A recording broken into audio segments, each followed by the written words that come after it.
everyone, and welcome back to my channel, or welcome if you guys are new. I'm Kirsten, and in today's video we are going to be talking about the products on my makeup chopping block. So I think this video is going to be really helpful for me because I'm going to be able to look back on this and see the things that I was kind of iffy about decluttering or keeping and see how I feel in maybe a month or two. So let's just go ahead and jump into the products on this list.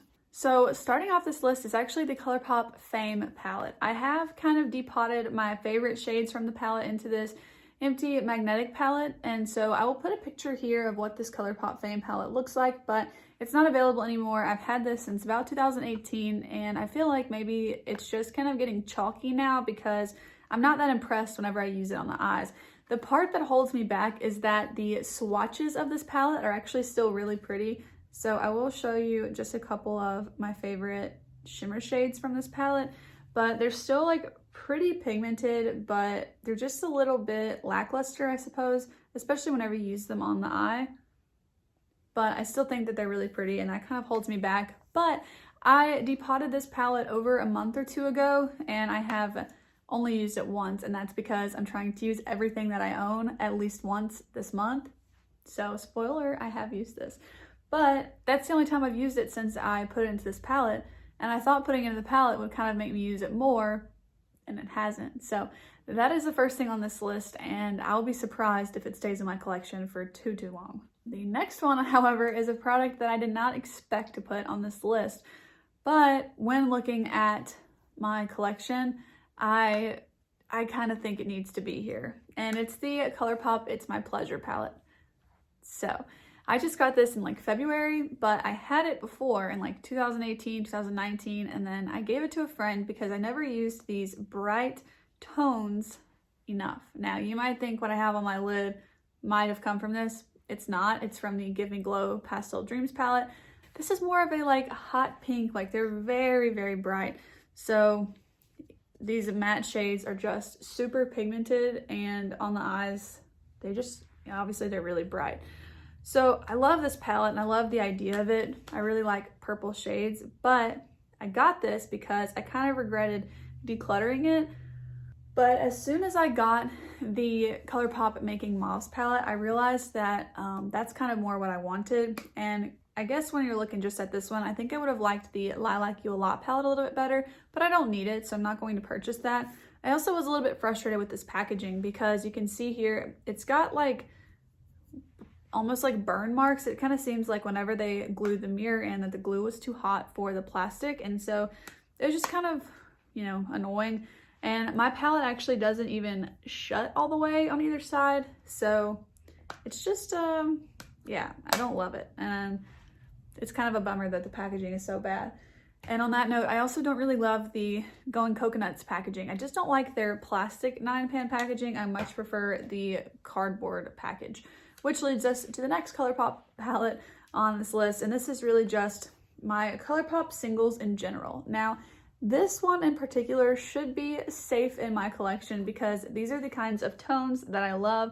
All of these are Colourpop Singles here, and these are Ulta Beauty Singles, I believe. I've had those for many years, but this palette specifically is the one kind of on my list. So I'm talking about kind of all of these shades here. I think these should be pretty safe in my collection. But just in general, I want to think a little bit more about the single shades that I keep within my collection. Next up is a product that I really wish that I loved because I like the format of it, or like the formula, but the color and the undertone is just not my preference. That is this Bare Minerals liquid bronzer. This is in faux tan, and it's just a little red for me. Honestly, I prefer my bronzers to be more like a contour, and I'm just kind of like now realizing that that's my preference. I like something more cool toned or neutral toned, where this is pretty warm toned, but I do really like the formula of it. So I want to pay a little bit more attention to how much I use it and enjoy it and see how I feel in another month or two. But yeah, this one is on the chopping block. I think I have a little bit of sentimental attachment because my best friend got this. Well, my best friend got me an Ulta gift card for my birthday, and I purchased this with it. And so I kind of like think that, okay, she got this for me, but no, like the thought was, you know, she gave me the Ulta gift card, but it's just that I didn't like this as much as I thought that I would, even though like I picked this out. So I don't know, I need to like let go of the sentimental attachment because there's plenty of other things that my best friend got me, like this necklace actually. So I've got plenty of things that like can remind me of her, and I feel like if I don't use this, I could probably pass it on to someone who would use it more. Next up on this list is a product that I just don't really like. I don't know. I feel like I keep it in my collection because I might want it one day, but it's this Benefit Cosmetics Ka-Brow brow product. It is just a brow pomade, and then it's got the brush kind of in the packaging here, but I usually wouldn't use this brush. I've just not been into pomades. I actually used one today on my brows. It's the ABH one. I had a little sample. I don't like it. I feel like it looks really heavy, and like you can specifically see where I put the product. It's also not the right color, but it just kind of made me realize I don't really like this format. I really prefer a brow pencil or pen, and for that reason, this is on the chopping block. The next product is one that I really wanted to love just as much as everyone else does, and it is the Balm Mary Luminizer highlighter. So this is a really, really pretty highlighter, but every time that I think to use it, I just feel like it's kind of deep for my skin tone, and even now you can kind of see it has like a shadowy effect on my hand, and my face is typically lighter than my hand as well. So it's just, I should have gotten another shade. I do believe that they have one that is lighter than this, but I guess everyone talked about the Mary Luminizer, so that's the one that I bought. But yeah, as much as I wish that I loved this, it's just on the chopping block because I think it might be too dark, but I want to use it during the summer. I don't really get tan, okay? Like, I'm pale.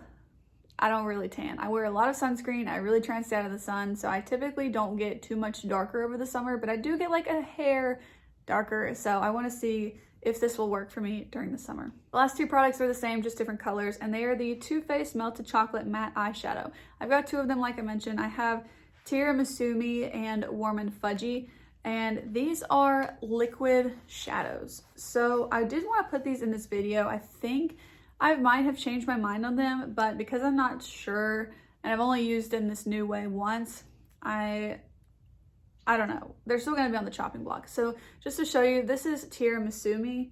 It is a more like purpley, like cool tone taupe kind of color.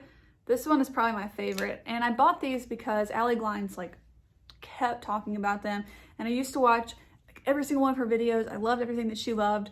And I bought a lot of stuff that she suggested. So the second one here is Warm and Fudgy. So it's just a little bit more warm toned, which if you guys have watched any of my videos, you know that I really prefer cool tones.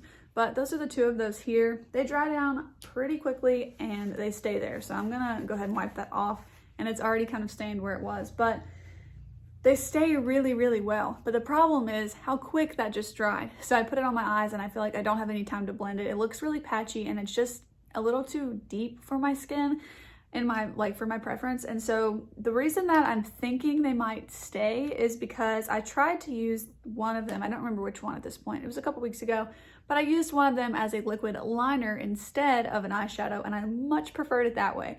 So I wouldn't necessarily suggest buying this as a liquid eyeliner. However, I kind of do because it's $22, I believe. And so for $22, that's essentially like a high-end eyeliner. This is an eyeshadow. You could use it both ways if it works for you.